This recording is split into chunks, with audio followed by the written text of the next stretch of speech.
Salut les lectrices et les lecteurs! J'espère que vous allez bien, que votre pâle descend doucement et que vous avez eu de bonnes lectures cette semaine. Alors pour ma part, j'ai fait 4 lectures très différentes, on reprend les bonnes habitudes.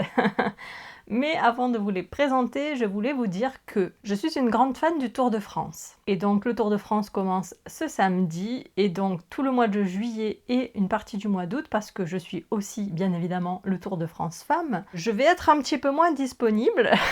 Je sais pas comment je vais lire, si je vais avoir assez de temps pour lire, parce que quand je vous dis que je suis une fan, c'est que je regarde toutes les étapes du début à la fin, je ne loupe pas une seule seconde.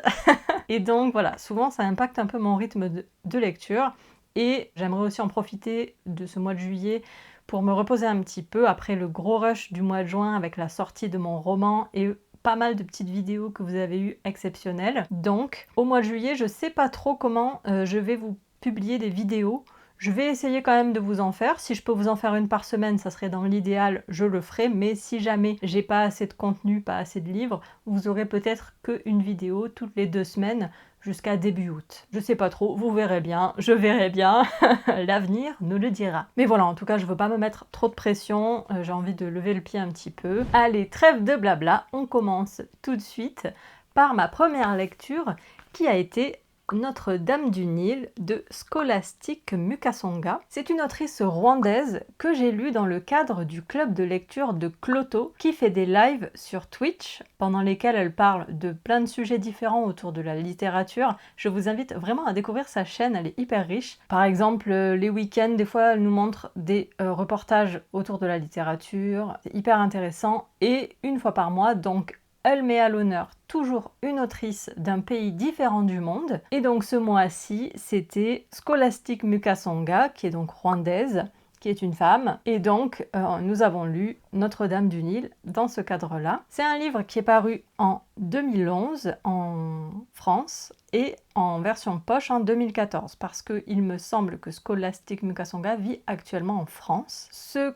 court roman fait 275 pages. Pour ma part, je l'ai lu en numérique. Dans Notre-Dame du Nil, on est au Rwanda dans les années 1970 et on est plus particulièrement dans un lycée pour filles. Et l'histoire va commencer à la rentrée scolaire et on va suivre plein de jeunes filles rwandaises qui sont dans ce lycée et on va les suivre sur toute l'année. Au niveau format, on est dans un roman qui est fortement inspiré de l'histoire de l'autrice, bien sûr. Et en fait, on va suivre ces filles sur toute l'année, mais en fait, moi, ce que ça m'a donné l'impression, c'était de lire des nouvelles. En fait, pour moi, chaque chapitre était un petit peu comme une nouvelle indépendante qui abordait un thème, une thématique, mais d'une nouvelle à l'autre. Bien sûr, on avait les mêmes personnages. Parfois, une nouvelle, enfin, j'appelle ça une nouvelle, non, un chapitre se centrer sur un ou deux personnages en particulier, un ou deux thèmes en particulier, mais on avançait tout le temps dans ce même lycée, dans ce même cadre, et au fur et à mesure que l'année se passait,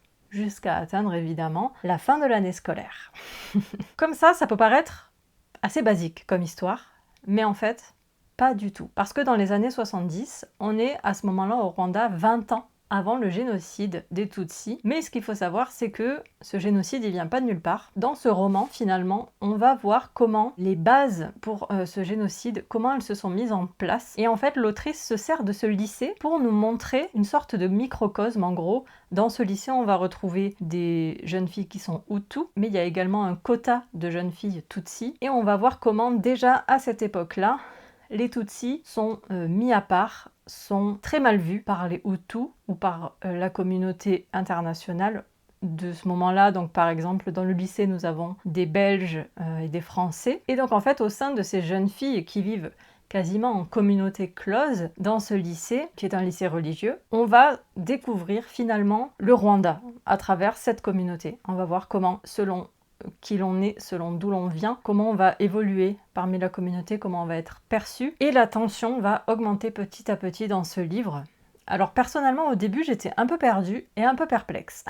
Un peu perdue parce qu'il y a beaucoup de personnages. Parfois, les jeunes filles avaient des prénoms qui se ressemblaient un petit peu J'avoue, ça m'a un petit peu perturbée au début. Et puis bon, moi je connais pas trop l'histoire du Rwanda. Évidemment, je connais dans ses grandes lignes le génocide, mais bon, il est 20 ans plus tard et donc je connais pas du tout l'histoire du Rwanda dans les années 70. Mais finalement, ce livre m'a permis de la découvrir un petit peu, notamment parce que ensuite, après ma lecture, j'ai fait quelques recherches et j'ai mieux compris certaines choses. Donc voilà, on va dire que ce début était un petit peu nébuleux et puis un petit peu classique, c'est-à-dire qu'on suit une rentrée des classes en fait. Donc on va découvrir tous les personnages impliqués dans cette rentrée, tous les personnages qu'on va suivre par la suite, les élèves, mais aussi les religieuses, les religieux et les professeurs, et quelques officiels qui sont là également, qui plantent un peu le décor. Mais voilà, au début je me suis dit, bon, vers quoi on va? Et finalement, petit à petit qu'on avance dans cette histoire, on découvre tellement de choses sur le Rwanda bien sûr, mais aussi sur les personnages, sur le rôle que ces personnages vont jouer. On découvre aussi, et ça j'ai beaucoup aimé, on découvre des traditions, des légendes, la culture rwandaise, les croyances rwandaises de cette époque-là. Et j'ai trouvé ça super intéressant et en fait j'ai aussi trouvé ça hyper intéressant de voir comment les deux se mélangeaient, à la fois l'influence de la Belgique, de l'Europe, mais aussi le fort ancrage des traditions et de la culture. C'était vraiment hyper riche, j'ai appris beaucoup de choses. Et donc voilà, malgré ce début un petit peu compliqué, complexe, j'ai fini par rentrer dans l'histoire et je me suis laissée complètement happer. C'était vraiment super intéressant. J'ai trouvé que l'écriture de l'autrice était très accessible. Alors parfois il y a des termes en Kinyarwanda ou dans d'autres langues du pays, mais ça venait enrichir finalement le texte, ça venait vraiment nous immerger dans cette culture, dans les complexités de cette langue, de ce territoire. J'ai d'ailleurs aussi trouvé que la nature avait un grand rôle dans cette histoire. Ce lycée, il est un petit peu isolé sur une montagne et on ressent vraiment les saisons qui passent, l'impact sur les paysans, sur les jeunes filles du lycée, etc. Je suis très contente d'avoir lu ce livre que je n'aurais pas lu si ça n'avait pas été pour le club de lecture de Cloto. Du coup, merci pour cette découverte. J'ai trouvé à la fois la forme simple mais originale, c'est un peu paradoxal, mais voilà, simple dans ce sens où c'était une forme qui était facile à appréhender, mais originale de par le fait que j'ai vraiment eu l'impression de lire des petites nouvelles, alors qu'en fait on est dans un roman. Ça, c'était très chouette. Le rythme, même si c'était un peu lent au début à se mettre en place, je trouvais ensuite que dès que ça s'enclenchait, c'était vraiment hyper bien soutenu. Bref, voilà, c'était une très bonne lecture. Au niveau du trouillomètre, j'ai mis 1 sur 5, même pas peur, mais attention, il y a des scènes de violence, il y a même des scènes de viol, mais elles ne sont pas détaillées, c'est-à-dire qu'on comprend qu'elles se sont passées, ça les rend quand même difficiles à lire parce qu'on n'a pas besoin d'avoir les détails pour se les figurer, mais il n'y a pas de détails sordides, on va dire. Mais voilà, sachez-le, c'est quand même pas une histoire qui est facile. Oui, une grande partie du roman, ça va, mais en fait, tout ce qu'il y a derrière, tout ce qu'on peut imaginer que ça engendre, et surtout, si on se dit qu'on va s'amuser à dézoomer et prendre la situation du Rwanda à ce moment-là, évidemment, ça amplifie ce qu'on lit, parce que nous, on lit que ce lycée, mais en fait, on peut très bien imaginer que ce qui se passe dans ce lycée, c'est ce qui se passait au Rwanda à ce moment-là de manière beaucoup plus globale, et voilà, ça rend les choses vraiment terribles, surtout quand on sait ce qui s'est passé après pour les Tutsis. On a commencé par une lecture qui était quand même assez difficile de par ses sujets, mais non moins intéressante. Et on va enchaîner avec un truc totalement à l'opposé, parce que j'ai lu Bûche et Embûche, le tome 10 des Thés meurtriers d'Oxford, écrit par H.Y. Hanna. C'est un cozy mystery que j'ai lu dans le cadre du Grand Chelem des sagas, et donc comme c'est un tome 10, ça m'a fait gagner 10 points, et ça fait toujours plaisir, et surtout ça m'a permis de ressortir un tome de cette série que j'adore, qui est ma série de cozy mystery préférée. Ce tome 10 est paru en 2019 en version originale et en version française en 2024. Il fait 273 pages, et moi je l'ai lu en numérique. Alors, dans Les Thés meurtriers d'Oxford, on suit Gemma. Alors je vous fais juste l'histoire globale de la série, après je vous parlerai un petit peu plus du tome 10. En gros, Les Thés meurtriers d'Oxford, donc on suit Gemma qui, après avoir longtemps vécu en Australie et travaillé, je sais plus si c'est dans la finance ou dans une grande entreprise, elle décide de tout plaquer, de rentrer chez elle en Angleterre, plus particulièrement dans un petit village à côté d'Oxford, et elle décide d'ouvrir un salon de thé anglais. Donc le côté cosy, il est là. Et le côté gourmand aussi est là. C'est une des forces de cette série, je trouve, c'est la gourmandise. Quand je lis ces livres, j'ai tout le temps envie de manger des scones, entre autres, pendant ma lecture. Bref. Et donc, Gemma, elle crée son salon de thé, et en fait, évidemment, on est dans un cozy mystery, donc il va y avoir à un moment donné des meurtres, et Gemma va se trouver impliquée dans les enquêtes de ces meurtres, et voilà. évidemment, c'est pas réaliste, hein. Il peut pas y avoir autant de meurtres dans une petite ville comme ça où se retrouverait impliquée une vendeuse de gâteaux. Mais on s'en fiche, on n'est pas là pour que ça soit rationnel, ok? Enfin moi en tout cas, je suis pas là pour ça. Mais donc voilà, Gemma elle se retrouve toujours impliquée dans des enquêtes, que ce soit de près ou de loin. Et donc dans ce tome 10, tout ça ne fait pas défaut. Cette fois, on est à la période de Noël. Oui, je lis des livres qui se passent à Noël en plein mois de juin. Et je n'ai aucun problème avec ça. En fait, ça m'est parfaitement égal.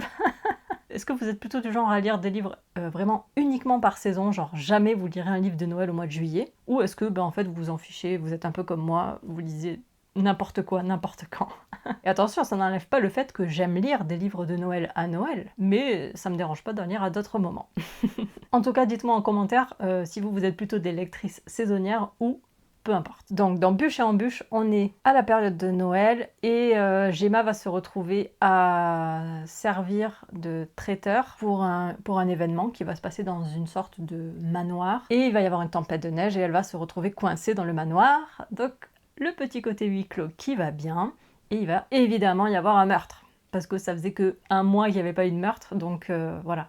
C'était pas normal.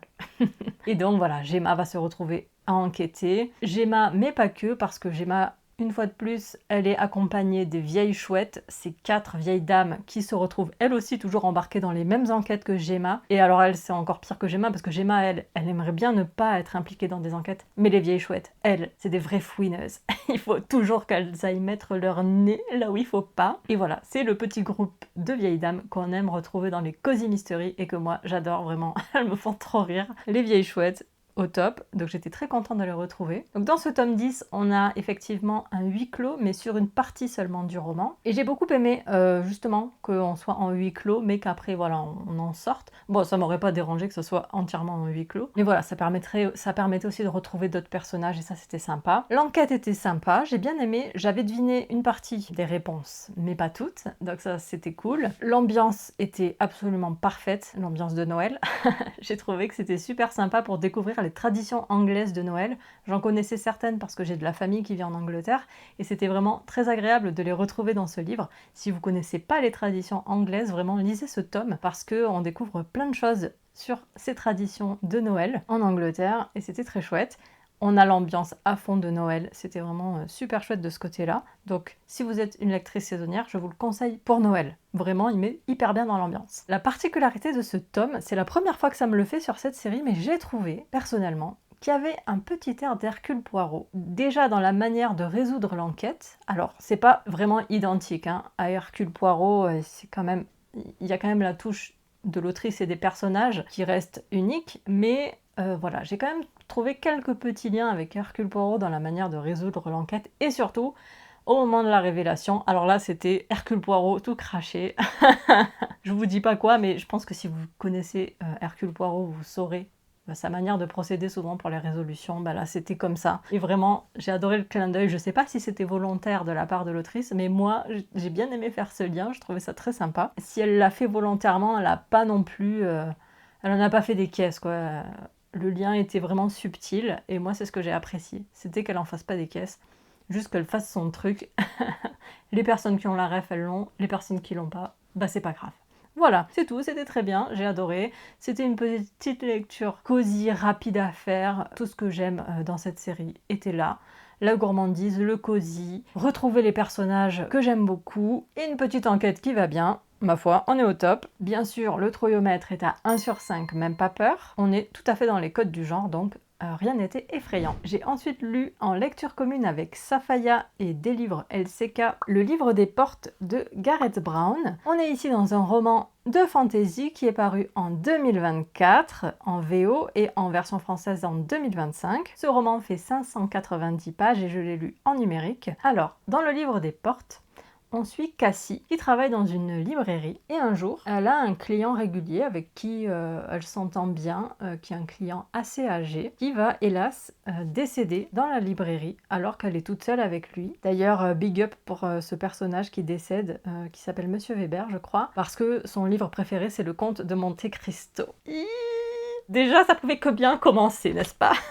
Et donc, en fait, voilà, ce Monsieur Weber décède et donc Cassie le retrouve mort. Avant de mourir, il lui a laissé en cadeau un livre, le livre des portes, et elle va se rendre compte assez rapidement que ce livre, il a des capacités spéciales parce qu'il permet de voyager à travers les portes. On va dire ça comme ça, je vous laisserai découvrir dans les détails les capacités de ce livre. Sauf que Cassie, donc voilà, elle commence à utiliser ce livre des portes et sa meilleure amie avec qui elle vit, Izzy, lui dit mais quand même attention, ça pourrait être dangereux, etc. Tu devrais pas, nanana. Cassie elle lui dit ben non, fous-moi la paix, en gros. Et sauf que effectivement, ça va partir en live. Alors je m'attendais pas à grand chose avec ce livre parce que j'avais pas lu la 4e de couverture. Pour changer, juste en fait j'adorais le titre et j'adorais la couverture. Et puis voilà, Safaya avait envie de le lire et je lui ai dit bah tiens allez on le lit ensemble. Et donc voilà pourquoi j'ai lu ce livre, je savais pas à quoi m'attendre, mais je m'attendais à quelque chose quand même de pas aussi sombre que ça. On a tout ce côté des livres qui a en fait un côté un petit peu magique. Parce que oui, il y a le livre des portes, mais on va découvrir ensuite qu'il y a d'autres livres qui sont magiques de par le monde. Et voilà, il y a un côté quand même assez... voilà, on parle de livres magiques, on s'attend à quelque chose de merveilleux. Mais en fait, cette histoire, oui, il y a un côté magique au sens positif du terme, mais il y a aussi quand même un côté très sombre autour de l'histoire de ces livres. Ça m'a un petit peu surpris parce que je m'attendais pas à ce que ça soit aussi sombre. Il y a notamment un personnage que j'ai trouvé mais tellement flippant. Franchement... C'est très rare qu'un personnage me fiche autant les jetons. Je m'attendais pas à ça, mais ça m'a pas déplu pour autant. Au contraire, ce livre, il est plein de rebondissements. L'auteur m'a amené dans des trucs, je pensais même pas qu'on irait vers là. C'était vraiment hyper chouette. L'univers est très chouette aussi. Évidemment, on baigne dans les livres, donc voilà. Je veux dire, on est des lectrices, et forcément, ça nous parle, les livres. Et ça nous fait rêver quelque part, donc une histoire de livre magique, forcément, c'était sympa. Après, voilà, il y a un moment donné, on part dans une thématique, je vous dirai pas laquelle parce que ça serait du spoil, mais c'est une thématique qui, moi, ne me plaît pas. Et franchement, j'ai eu un peu peur de me dire, oh non, on va vers là. Et en fait, ça va, je trouve que l'auteur a très bien géré son truc. Alors, je me suis quand même fait énormément de nœuds au cerveau. Ce livre, il faut être réveillé pour le lire, parce qu'il y a des moments, c'est pas hyper linéaire, la progression, il faut être concentré. Mais je trouve que voilà, malgré tous un petit peu ces méandres, l'auteur s'en est très bien sorti. Je trouve qu'il a bien géré son truc et j'ai réussi à pas trop me casser la tête, un peu mais pas trop. Et voilà, j'ai réussi à faire tous les bons liens, donc ça c'était cool. Après voilà, pour moi il y a quelques explications de l'univers qui se tenaient pas trop. Pareil, je peux pas trop vous en dire, mais pour moi c'était un petit peu bancal, il y avait des choses, il manquait quelques explications.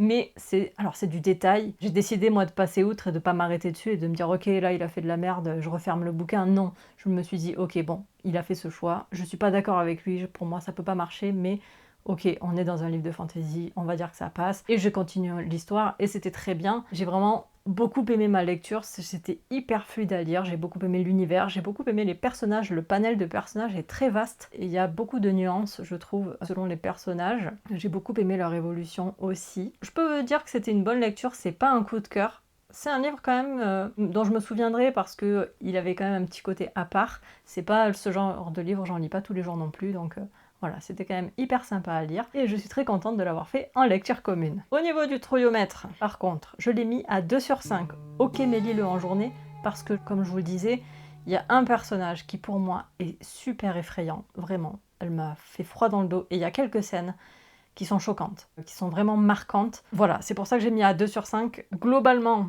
ça fait pas vraiment peur, mais il y a quelques scènes un peu flippantes et quelques scènes un peu gore, mais voilà, ça reste ponctuel. Et pour terminer cette semaine de lecture, j'ai lu Nous sommes tous des féministes de Chimamanda Ngozi Adichie. Ce court essai Nous sommes tous des féministes est suivi d'un autre texte qui s'appelle Le danger de l'histoire unique. Alors ce livre à proprement parler est sorti en France en 2020, mais sachez que les 2 textes qu'il contient, donc Nous sommes tous des féministes et tiré d'une conférence de 2012 que l'autrice a donnée et qui s'intitulait en anglais We Should All Be Feminists. Et l'autre texte, Le danger de l'histoire unique, lui, était paru à l'origine en 2009. Je sais plus par contre, je crois pas que c'était précisé si c'était une conférence aussi ou autre chose avec ces 2 essais, parce qu'en fait pour moi, ces 2 livres, oui, ils ont la même autrice, oui, ils ont le même cadre, mais c'est pas 2 essais féministes. On a d'abord pour moi un essai féministe, donc Nous sommes tous des féministes, dans lequel l'autrice va parler de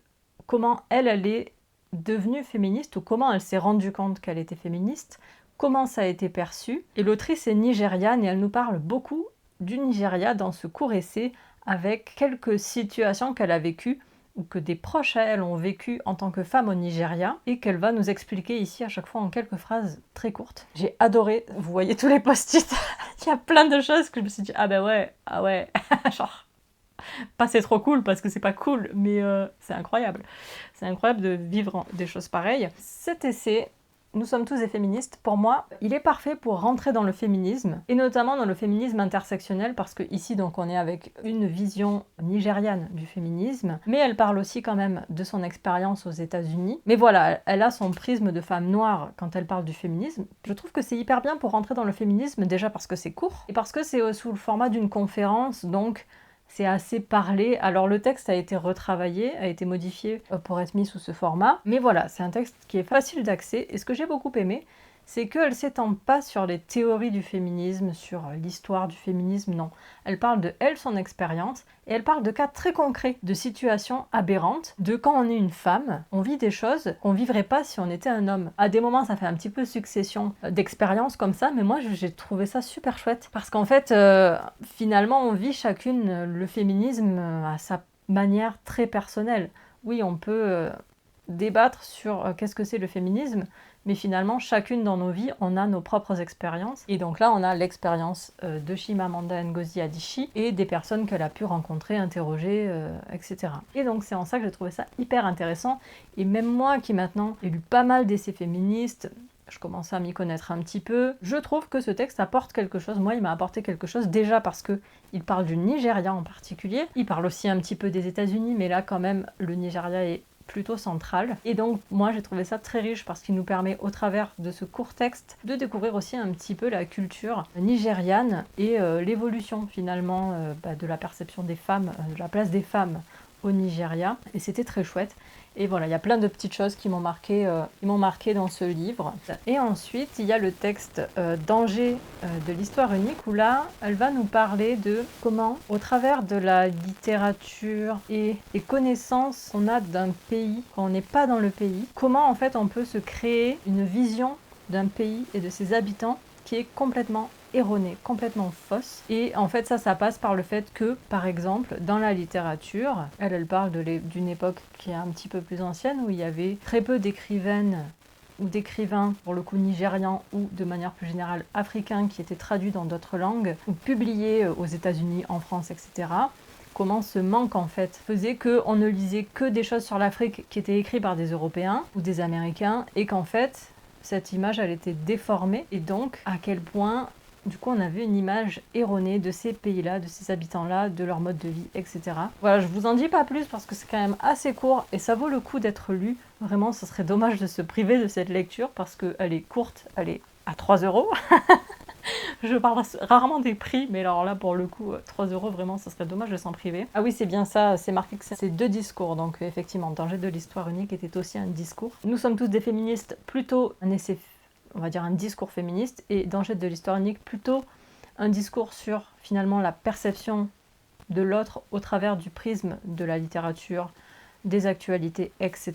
Et elle-même, en tant que noire, en fait, qu'elle a vécu, c'est-à-dire qu'elle avait une vision, quand elle vivait aux États-Unis par exemple, elle avait une vision des Mexicains qui était celle transmise par les actualités, et quand elle est allée au Mexique, en fait, elle s'est rendue compte que c'était pas ça du tout. Les Mexicains, ils étaient pas du tout comme on les présentait dans les actualités, en fait. Voilà, et je pense que ça éclaire beaucoup de choses sur notre perception du monde, en fait, ce petit discours. Donc voilà, je vous le conseille. Trouillomètre, 1 sur 5. Sauf si on a peur du féminisme. Peut-être. Je suis vraiment très contente de l'avoir lu. C'était très très chouette. Il va rester sagement dans ma bibliothèque à la place des livres féministes, là.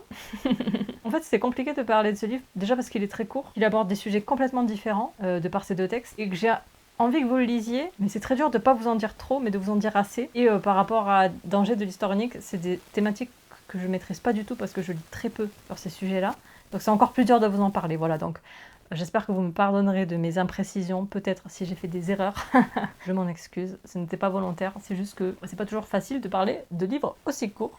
sur des sujets aussi importants. Bref, voilà, c'était mes lectures de la semaine. J'espère que vous aussi, vous avez fait de bonnes lectures. Est-ce que déjà, vous connaissez un des livres que je vous ai présenté aujourd'hui? Si oui, est-ce que vous avez aimé ou pas? N'hésitez pas à me donner vos avis. N'hésitez pas à me dire aussi quelle est votre série de Cozy Mystery favorite. Ça m'intéresse. Parce que du coup, il me reste plus que 2 tomes dans les thés meurtriers d'Oxford. Après, il va falloir que je me trouve une nouvelle série de Cozy Mystery favorite.